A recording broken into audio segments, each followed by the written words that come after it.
Hola a todos, un gusto que me estén escuchando. Mi nombre es Juan Sebastián Cristo Silva y hoy hablaremos acerca de la educación bilingüe y bicultural para las personas sordas dentro del sector educativo.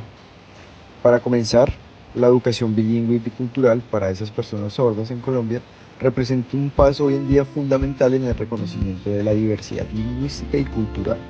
A veces pues digamos que pensar en contextos donde existen personas sordas dentro del aula es pensar que inclusión es una adaptación de ellos al aula o de nosotros a ellos y no generar un vínculo de comunicación que se pueda crear de una forma mucho más natural, haciéndonos sentir parte de nuestra sociedad y también garantizar el derecho a educarse desde la propia lengua y de su propia cultura, ¿vale? Como lo decía Carlos Escliar en la publicación del artículo En la educación de los sordos del año 2003, él señala que la educación de las personas sordas no puede reducirse a corregir una falta. Ser sordo no solo es significar no oír, sino que pertenece a una comunidad cultural con una lengua propia, que es la lengua de señas. Por eso, la escuela debe dejar de ver como la sordera como un déficit y empezar a comprender como una identidad cultural y lingüística. Si mal no recuerdo, aquí en Colombia, en el marco legal, hay dos enfoques que respaldan, digamos que el derecho a la educación para las personas sordas, y es la Ley 115 de 1994, la cual establece que la educación debe atender la diversidad, y también está la Ley 324 del 1996, que reconoce oficialmente la lengua de señas como una lengua natural dentro de la comunidad sorda y de la comunidad.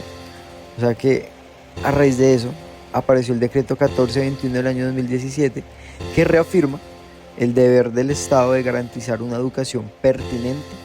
bilingüe y bicultural. Y sin más que decir, pues la educación bilingüe y bicultural no es opcional, sino que es un derecho, ¿vale? Entonces digamos que en estos contextos donde surge esta oferta bilingüe y bicultural, que es impulsada por dos entidades gubernamentales, las cuales es el Ministerio de Educación y el INSOR,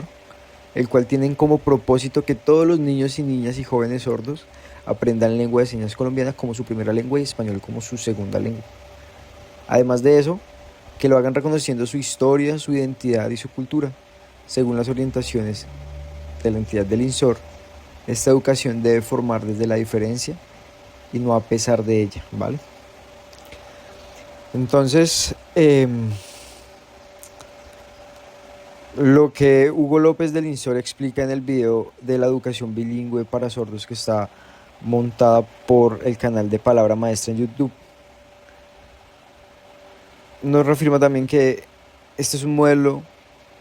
o que el rol del docente es bilingüe es muy importante dentro del aula, porque puede ser una persona sorda,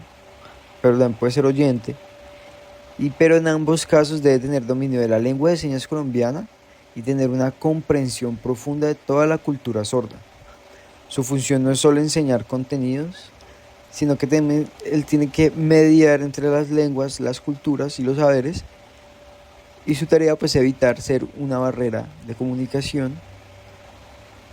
lo cual pues digamos que dentro de la escuela sigue imponiendo pues digamos que lo único válido aquí, que es su primera lengua, que es la lengua de señas. Entonces, a pesar de los avances, la realidad escolar todavía enfrenta hoy en día diferentes retos. El caso, pues digamos, de una niña sorda de 9 años en Florencia, Caquetá, muestra que aún existe una normatividad, una práctica que no refleja todavía un modelo establecido, y que es presencia en muchos colegios la falta de docentes competentes en lengua de señas. Es importante también recordar la falta de los recursos pedagógicos adecuados para esta comunidad y esta población, y aún se espera también que cambiarles ese chip de que el estudiante sordo es el que se debe adaptar a la escuela oyente. Este caso demuestra que el problema no es la ley, sino que es la escuela la que nos transforma. Queriendo cambiar hoy en día esa mirada, la interculturalidad nos recuerda que ninguna lengua o cultura vale más que otra, y que la lengua de señas no es un apoyo, es una forma completa de pensar, aprender y comprender el mundo. Cuando la escuela desconoce esto, sigue repitiendo la idea de que solo el oyente es válido y no es así. Educar desde la lengua de señas es reconocer que todas las personas en su infancia también tienen derecho a aprender desde quienes son, como lo afirma el autor Schuyler. No se trata de enseñar a la persona sorda a oír, sino de permitirle crecer y aprender desde su propia lengua y su propia cultura. Entonces, la meta no es incluir a estudiantes sordos en un modelo que no fue adaptado para ellos ni pensado para ellos, sino que transformar la escuela para que todas las lenguas y culturas tengan un espacio, un respeto y un significado. Y solo así podemos hablar de educación verdaderamente justa e inclusiva.